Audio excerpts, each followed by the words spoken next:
Praise the Lord. Amen. Bwana sifiwe. Imani shimwe. Amen. Today I'm going to change. I'm going to speak in my mother tongue. Uyu munsi ngiye guhindura, ngiye kuvuga mu Kirundi. Amen. Amen. Kugira ngo abamaze iminsi bambaza bati kubera iki utigisha mu Kirundi. Hallelujah. Now, last night I was praying that God would give me something to teach today. While I was asleep, I kept on getting topics of what I should preach on. And when I was about to wake up this morning, I felt that I should draw my topic from Luke chapter 6 verse 27 and Romans chapter 12 verse 19 to 20. First book of John chapter 3 verse 15. Ijoro ryakeye nasenga nsaba ko Imana yoma icyo nigisha umunsi mu gihe nari nsinziriye nakomeje kurondera icyo novuga. Igihe nari ndi hafi yo kuvyuka naronse icyo mpagararako mu gitabo c'Abaroma hamwe no mu gitabo ca Luka hamwe no mu gitabo ca mbere ca Yohana igice cya 3:15. Normally if I say I felt, in other words I should have said I got a revelation. So kuvuga ngo niyumvisemo ariko nageze hishurirwa yuko ntegerezwa kwigisha ibi ngiye kwigisha. Imana ishimwe. Do you understand me? Amen. Feeling, there's a difference between feeling and revelation. Many people use feeling instead of revelation. Hari itandukaniro y'icyo wiyumvamo n'icyo wahishuriwe. Abantu benshi bakunda gukoresha ijambo kwiyumvamo, niyumvisemo yuko, ariko mu bisanzwe ni iki? Nihishurirwa. Bwana sifiwe. Uyu munsi rero ibintu byose nari nateguye mu mutwe wanje, naraye ndarota ndiko ndigisha kuri ntumbero, ariko uyu munsi mu gitondo nkivyuka numvise mpishuriwe irindi jambo ritandukanye n'ivyo naraye ndota ko nshobora kwigishako. Amen. So I actually had a different topic rather than what I had all night in my head. Bwana sifiwe. First book of John chapter 3 verse 15.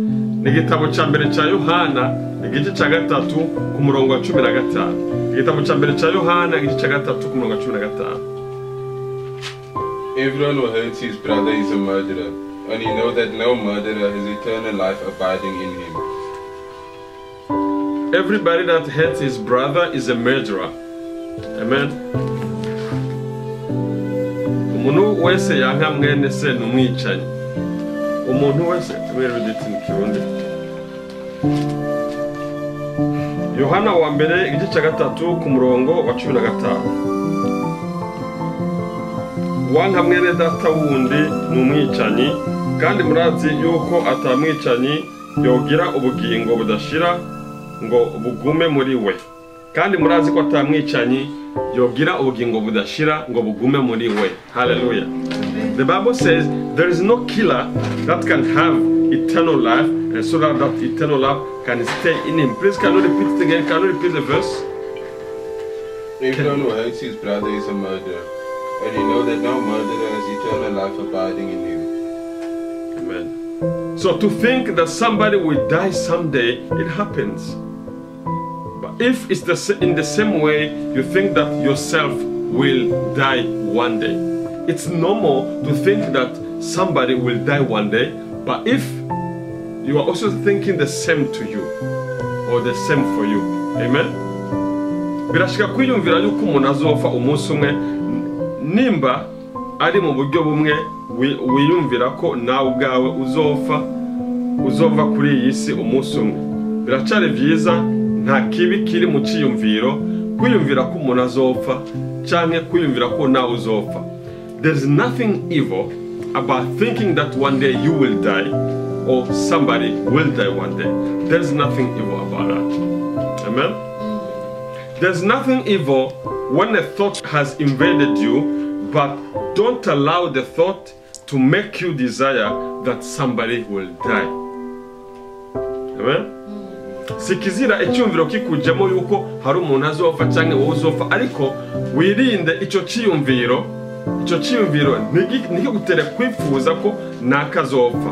wirinde icyiyumviro nikigutere kwifuza urupfu rw'undi muntu. Don't desire somebody to die. Amen. I know there's no one that likes to hear that somebody wants me to die. Nta muntu n'umwe vyonezera kumva yuko hari umuntu akwifuriza urupfu. Bwana sifiwe.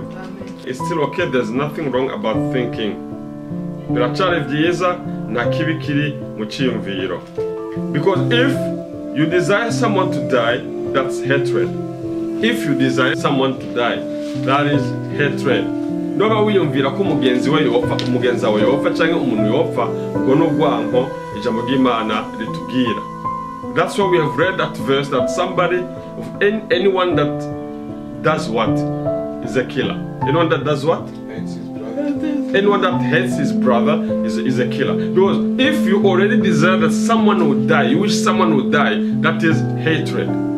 Kuko nivyageraho wiyumvira ko nakapfa, ubwo n'urwanko.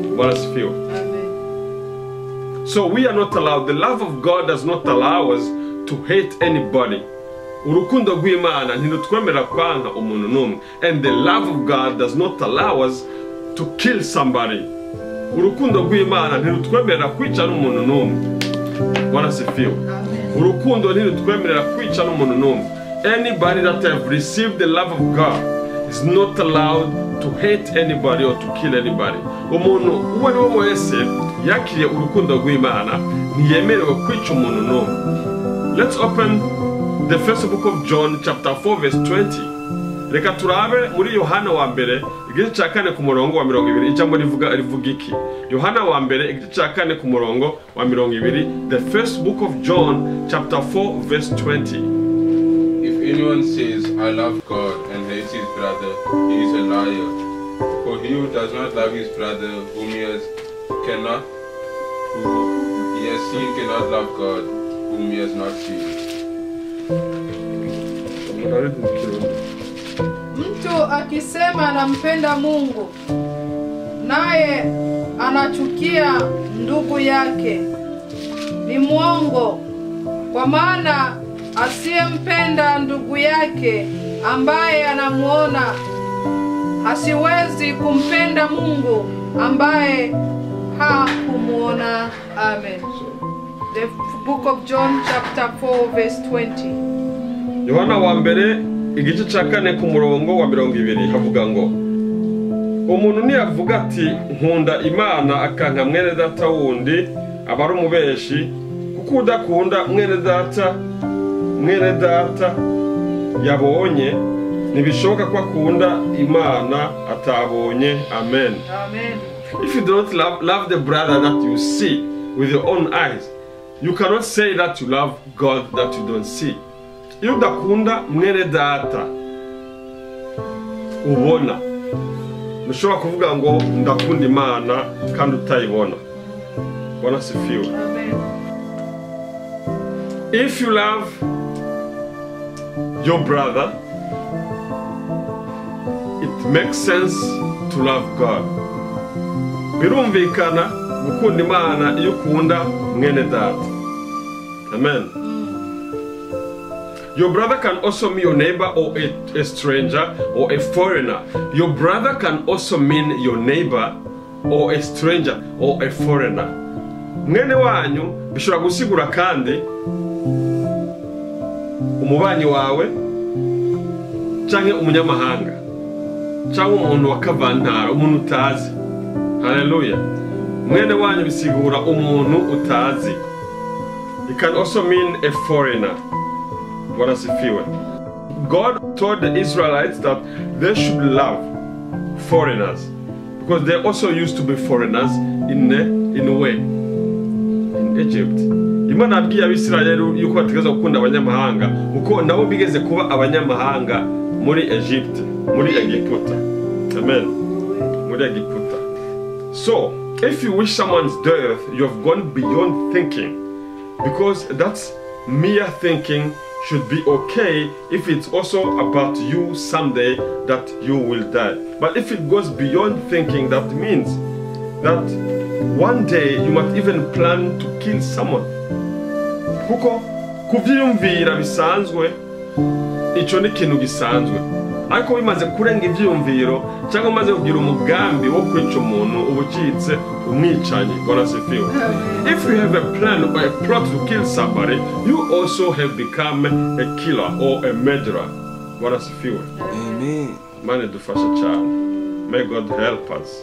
There are people who don't want to kill, but they just hire a hitman. Yes, hari abantu badashaka kwicira umuntu ariko bagafuma baniha umucangero cyangwa umuntu abicira umuntu kubera badashobora kubikora. Why? Because they cannot do it. They don't have the ability or the audacity to do it. So they would hire somebody to kill somebody, then no one will know that they have killed somebody. Iyo umuntu adashoboye kuvyikorera kwicira umuntu, hari abakodesha umuntu cyangwa umucangero akamutuma kwica umuntu kugira ngo nibimenyekanye ko ari we yamwicishije, ariko aba ari umwicanyi. He's still a killer because he has sent somebody to kill somebody. What said this son? Only wishing anyone death in your thinking, you have already killed the person. Kwifuriza umuntu urupfu mu cyumviro cyawe ubu umaze kumukura ku isi, umaze kumwica. Imana dufashe. Other people will poison or they use deadly chemicals to kill somebody so that it won't look like they killed the person. Abandi bantu bakoresha ishano cyangwa imiti y'ubumara mu kwica umuntu kugira ngo nibimenyekane yuko ari wowe wabikoze ariko uracyari umwicanyi imbere y'Imana. You're still a killer before God. Amen. I do not comprehend why somebody could hate another person to the extent that you are satisfied, you feel good because somebody has died. Sinumva igituma umuntu ashobora kwiyumvira ko uwundi yofa ku buryo wumva unyuze ko uwundi muntu yapfuye. Hari abantu bumva banyuzwe akumva aragize amahoro kubera naka yapfuye. What wickedness! That's a heart of wickedness. Why would you do that? Why would you do that? Yeah, so if you do that, are you going to replace the person so you can live double? So you're going to have a double life. Is that why they do that? Have you heard of somebody who's living a double life? Because somebody has died, now I'm taking his place. Mbega muramaze kumva umuntu ariko arabaho ubuzima bubiri kubera uwundi muntu yapfuye agaca musimbura. Have you heard somebody having a double lifetime because somebody has died? Mbega muramaze kumva umuntu agira ubuzima bubiri kubera umuntu yapfuye? Have you ever seen somebody having, a person length or height was 1.5 meter, now the person has become 3 meters. Have you heard of a person becoming 3 meters because somebody has died? Mbega muramaze kumva umuntu yiyongera uburebure agacapa imimetero 3 kubera mugenzi we yapfuye? Ntabaho. Doesn't happen. Even those who kill others, they will bury them in the same size of casket. Abica abandi nabo nyene bazohambwa mu isandugu ingana kurya nyene. There's nobody that will bury in a 3-meter long casket because you have killed somebody before. Nta numwe azohambwa mu isandugu ipima metero 3 kubera ngo hari umuntu yapfuye, hari umuntu yishe. Everybody will be buried the same. Mungu tusaidie sana. Yeah. And I've observed most of caskets, they're only 2 meters, guys. Just 2 meters. Some of them are even less than meters. Jamaze kuraba amasandugu menshi ntanakwiza ni metero 2. Usanga zidakwiye ni metero 2.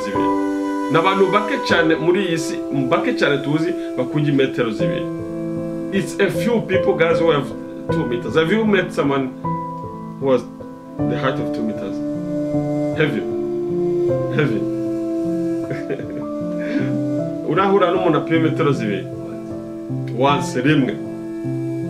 Harundi uramuhura apima metero 2. Have you ever met another person who was like more than 2 meters or 3 meters? It's only Goliath in the Bible we hear that he was very tall.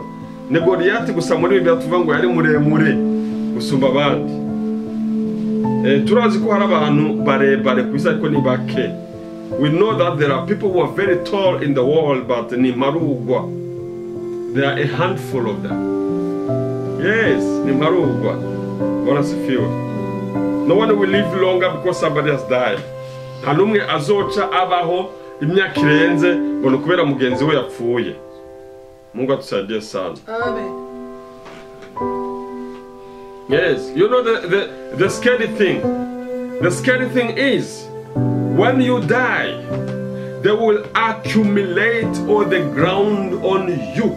Ikintu giteye ubwoba igihe uzoba wapfuye nawe bazokurenzako ibivu, nawe bazokurenzako ibivu. Even you, they will accumulate ground on your body. Your body will feel that heat when that casket has been properly buried or lowered to the ground. Umubiri wawe nawe uzokumva bwa bushuhe mugihe ya sandu izoba imaze gufurigwa, uzokumva bwa bushuhe nawe. So what is the point to hate others? Bimaziki kwanga abandi, bimaziki kwanga abandi.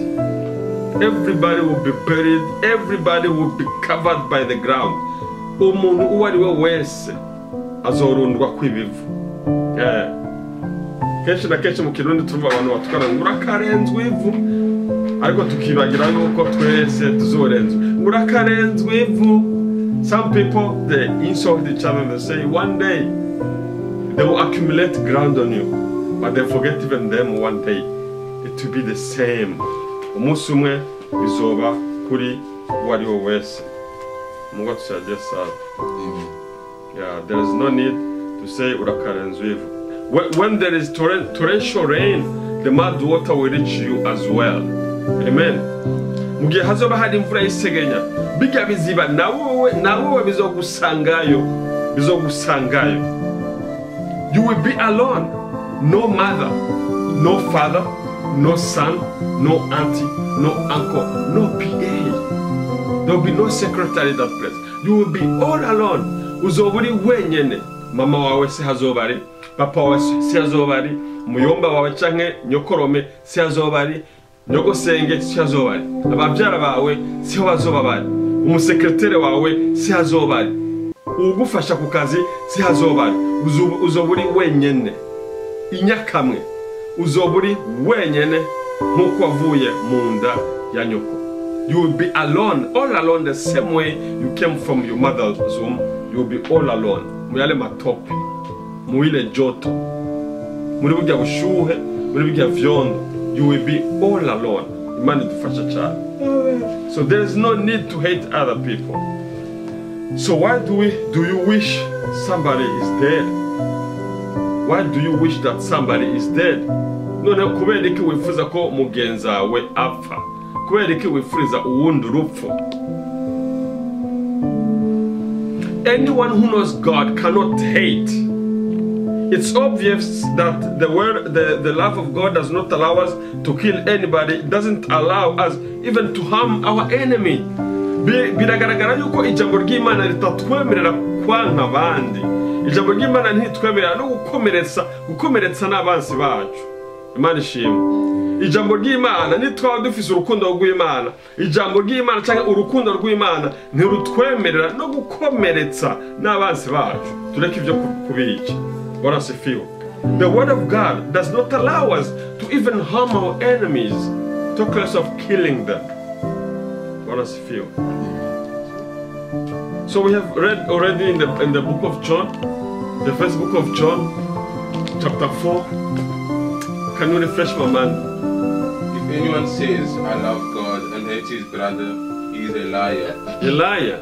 If someone says, I love God and hate his brother, his sister, you hate your neighbor, you cannot say you love God if you hate your kinsman. You cannot hate your fellow citizen, or you cannot hate foreigners in your country, then you say you love God.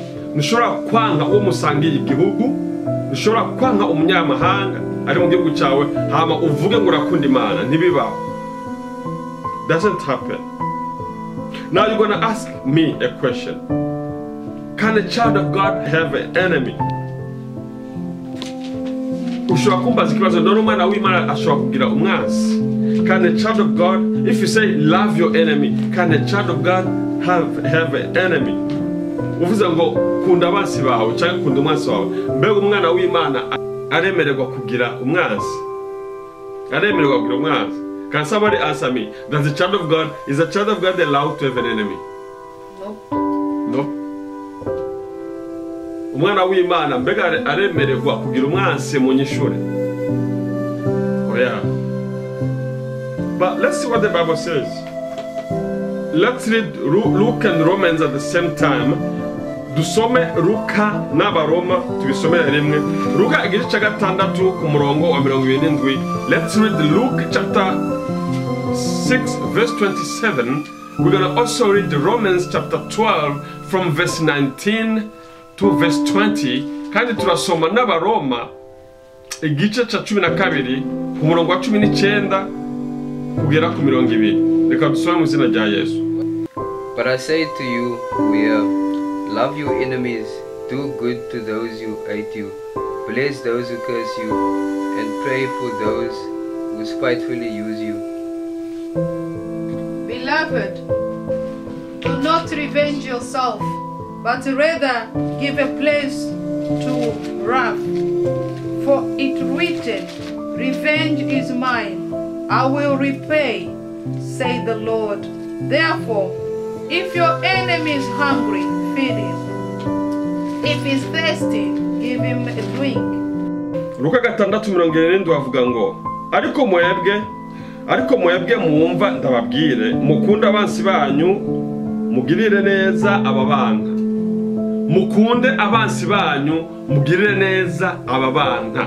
Did you hear this? Love your enemy. Because I also sometimes used to teach that a child of God cannot have an enemy. Nakunda kwigisha nanje yuko umwana w'Imana adashobora kugira umwansi. Ariko Yesu avuga ati mukunde abansi banyu, mugire neza ababanga. Jesus says, love your enemies, do good to people who hate you. Now I'm asking you a question. I'm going to ask you a question again. Can a child of God have an enemy? No. So which one Jesus is talking about here? Umwana w'Imana ashaka kugira umwansi ndabajije. Oya muranse ngo ya. Everybody is saying that. Now what's Jesus talking about here? Because he's telling us to love those enemies, so we don't have. No man, what is Jesus saying? Quote, repeat. Against you. No, wait. Read again, Luke, please. Read the Luke. You have enemies. Mukunde, I'm not right. Did I write this thing? I didn't write this. Mukunde abansi banyu. Ndababwiye mwebwe muri kumuranyumva. Mukunde abansi banyu. Which means, now he continues here, please. He continues saying, mwebwe muumva ndababwiye nti mukunde abansi banyu, mugire neza ababanga. Did you hear this now? Do good to them which hate you. Do good to those who hate you. You understand? Your enemies are the people who hate you. Abansi banyu n'abantu babanga. Your enemies are not the people that you hate. Abansi banyu sabo mwanka. Kubera nimwemerewe kwanka umuntu numwe. You are not allowed to hate anybody as a child of God. You are not an enemy to anybody. Wowe nturi umwasi w'umuntu naka. Wowe nturi umwasi w'umuntu numwe. You are not an enemy to anybody. You understand? Which means no one should call you enemy. Don't become an enemy to a person. Which means don't hate somebody. Bisigura ngo ntukabere umwasi umuntu. Ntukaba umwasi w'umuntu bisigura ngo ntukange umuntu. Umwasi n'umuntu akwanga. The enemy is somebody that hates you. You understand that? The enemy, it's not your fault if somebody hates you. Sikosa ryawe niba ari umuntu akwanga, si wowe muteye gukwanga. It's not your fault if somebody hates you. Somebody has declared themselves your enemy. Listen to me. It's not God's fault if the devil has become God's enemy. You understand? Sikosa ry'Imana ni Satani yaba yarabaye umwasi w'Imana. God says those who don't worship him, they're his enemies. abatakunda Imana n'abansi bayo. Sikosa ry'Imana kubona abantu batayikunda. It's not God's fault if people don't love God. No, I want you to understand here. I used to say a child of God cannot have enemy. I'm going to read further. Nakunda kuvuga ngo umwana w'Imana nashaka kugira umwanzi, ariko ijambo ry'Imana rivuga ngo mwebwe mu nyumva ndababwiye ni mukunda abansi banyu, mugire neza ababana. Love your enemies, do good to those who hate you, which means those who hate you are your enemies. It's not your fault. You understand? If somebody hates you, it's not your fault. Niba hari umuntu yigira umwansi wawe, sikosa ryawe, ariko wewe ntukabe umwansi wiwe, ntumwange. If somebody makes himself your enemy, don't hate them, because you are not allowed to be an enemy. Let them be your enemies. Wowe ntiwemerewe kuba umwansi, rekabo baba bansi. Muranyu waturumvikanye. Do you understand me? Yes. Now let's jump to Romans. Let's jump to Romans. Yeah, we have read it, but I'm gonna read it in Kirundi. Reka some nsubiramo Abaroma 12:19. Ariko abankunda ntimwihorane ariko muho uburyo uburake bw'Imana. Muho uburyo uburake bw'Imana uko handitse ngo uguhora n'ukwanje. Ni jewe mbasubiriza mu nkoko ni kuhoraho agize. Ariko umwansi wawe niyasonza umugaburire, niyagira inyota umuhe icanywa. Kuko niwagira utyo uzoba umurunze ko amakara. Amen. Amakara yaka ku mutwe. Uzoba umurunze, umwansi wawe niyasonza umugaburire, uzoba umurunze ko amakara ku mutwe. Just imagine. Understand? When your enemy is hungry, you have to feed the person. That it will mean as if you have put like burning coals on his head. Understand? Your enemy. Understand? It's the people that hate you. You don't hate them. You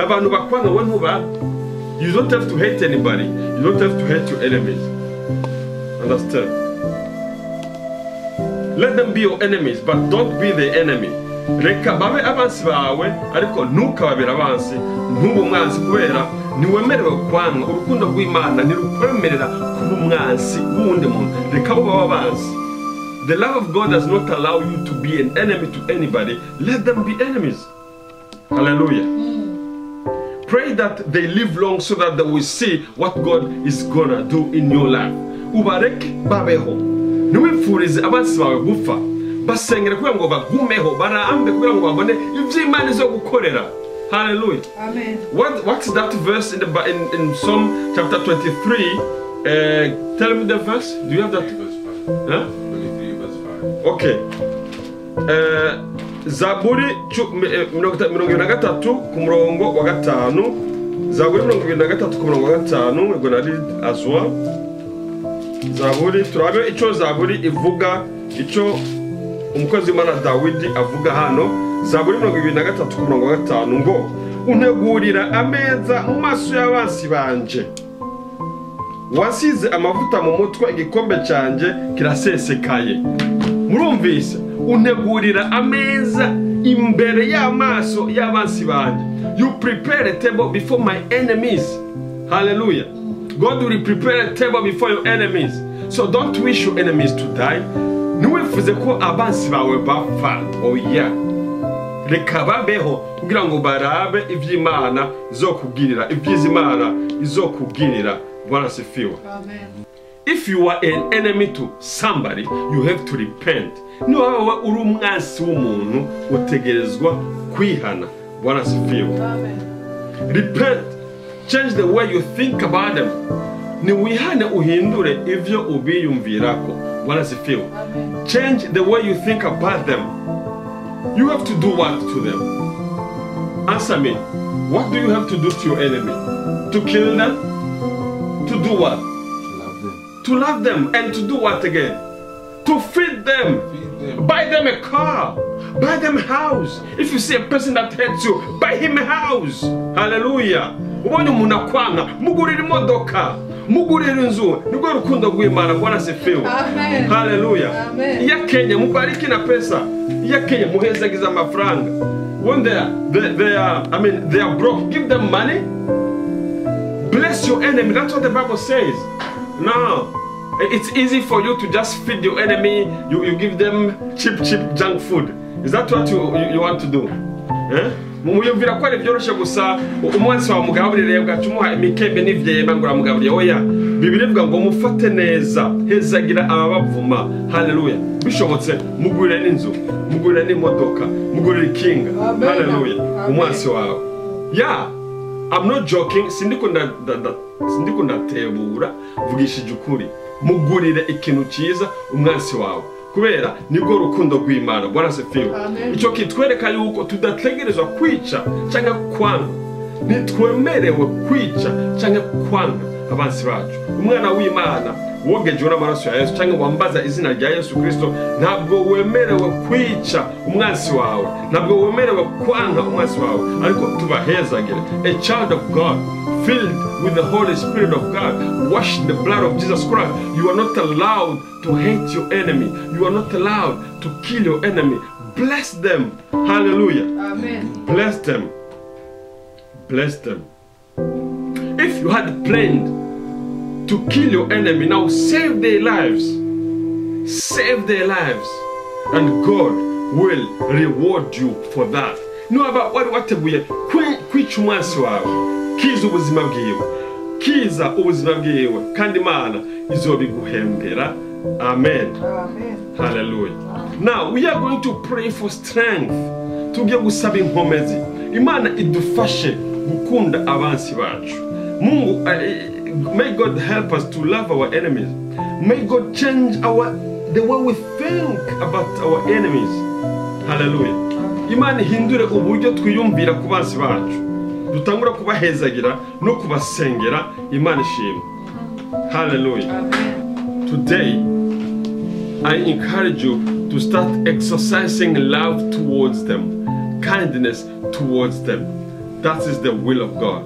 Nuba ufise abansi once igihe kinini, nashaka uyu munsi wimenyereze gutangura kubakunda no kubafata neza. Hallelujah. Let's all pray. Father, in the mighty name of Jesus Christ, I'd like to ask today if anybody has learned a new thing. I learned that you can't go out and want to make enemies or hate anybody. You're not allowed to hate anybody. But somebody who declares to be your enemy, somebody who hates you, automatically becomes your enemy. But it doesn't mean that it's your fault. As the Bible says, we're not allowed to have an enemy. I thought we don't have an enemy. That is what was my thinking. Christians don't have an enemy. On my side, I thought I don't have an enemy. But the Bible reveals that we have an enemy. And we must love those enemies. And it's not our fault to have an enemy, but it's their fault to hate us. But our work is to love them and feed them and give them anything that they need without showing them, to show them love, to love them. That's what I learned today. Love your enemies as you love yourself. Buy a car for your enemies. Yeah, that's what I learned. Let's do more things to your enemy, like give more love to your